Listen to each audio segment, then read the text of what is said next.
for the bird feeder. This is a very cool, simple, basic bird feeder.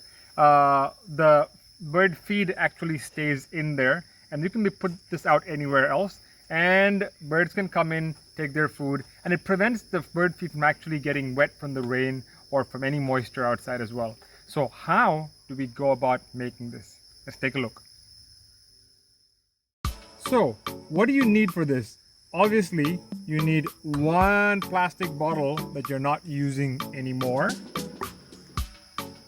You'll need a nice cutter, and you have to be extra careful on how to use this, children. Make sure that you turn to your parents if you don't know how to use this well.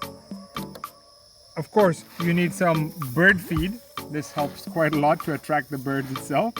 And last but not least, you need a few rocks that will weigh down the bird feeder itself. So that's all your ingredients. The first step is you want to cut a hole in your plastic bottle. You want to make sure that you leave at least an inch or two. So if you want, maybe you can, as tall as your thumb is, you can leave your about an inch or two from the bottom away, and then cut a hole right through here so the bird can actually get in there and eat the food. Okay, so you want to cut a hole right through that.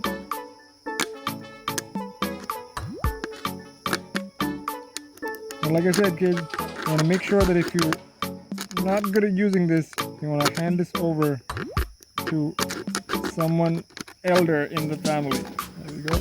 There we go. And then you want to keep it a little wide, so a few inches wide, about that wide. Right.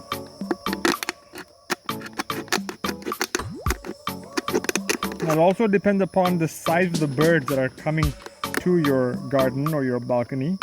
And for the last part, we can always cut it from here.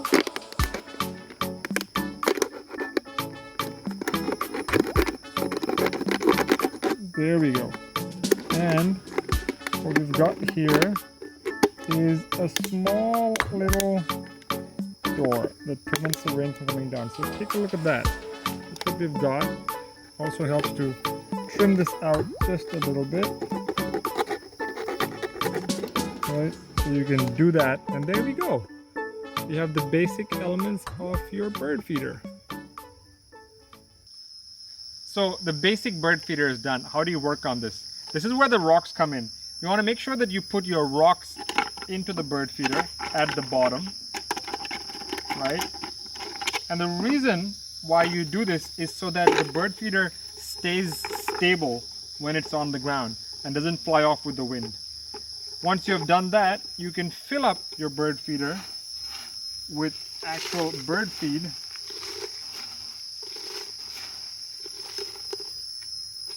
And there you have it. That is your bird feeder all set up and ready to use. You want to make sure that in the first days that you put this out, you put this away from where humans walk.